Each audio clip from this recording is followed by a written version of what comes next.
On the other hand, empiricists like Bacon and Hobbes emphasize the third point, reducing all proof to empirical proof. Now, this new scientific method, this methodological positivism, was a definite plus for human knowledge, but it was historically connected with another positivism that I think was a minus, a subtraction, a reductionism, which we could call teleological positivism, because it was about the telos, or end, of human knowledge. Bacon and Descartes differed about what was central to their method, mathematical reasoning or empirical data, but they agreed about universal doubt, and they also agreed about this principle, the teleological principle. And I think this was even more important than their beginning, because this was their ultimate end, their goal, their greatest good, the ultimate purpose and end of all philosophy and of all science and of human life itself. For both schools of early modern philosophy, the rationalists and the empiricists, this was the conquest of nature. That's radically new. The answer that both Plato and Aristotle gave to that question was the knowledge of the truth. But Bacon said knowledge is not an end. It is a mere means. Knowledge is for power. Power is the end, power over nature, the conquest of nature rather than the contemplation of truth.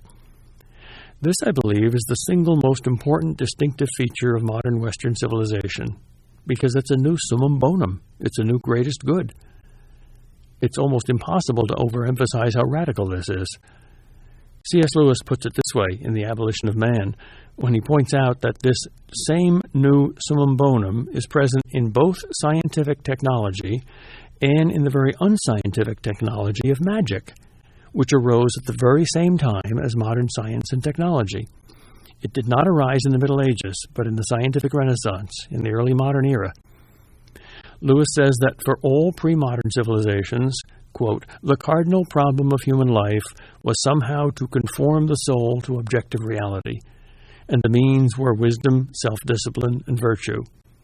For magic and applied science alike, the cardinal problem of human life was how to conform objective reality to the wishes of the soul, and the means was a technique.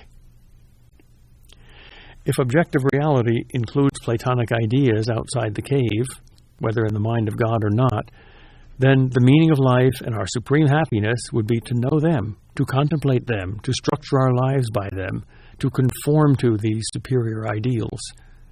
But if objective reality includes only the cave, it's silly to conform to that objective reality, to the rocks and sticks in the cave. We want to make that conform to us. We want to change that into a more comfortable place to live. In other words, if we're meant to live out under the open sky, it's silly to try to change the sky. The sky is meant to be enjoyed as it is. We're meant to look at it and to know it and to contemplate it and to live by it, to hitch your wagon to a star. But if we're meant to live in a cave, it's silly to dream of the open sky. Our job then is only to make the cave a little more comfortable. So you see, the difference Platonism makes isn't just theoretical and abstract. It changes the whole meaning of life. For Platonism, this is the joy and wonder of the child discovering and contemplating the truth. For modern culture, it's the creature comforts of the senior citizen, golf and luxury cars and good food and medicine. Think of what that contrast means. It means that our civilization is not spiritually young and vibrant.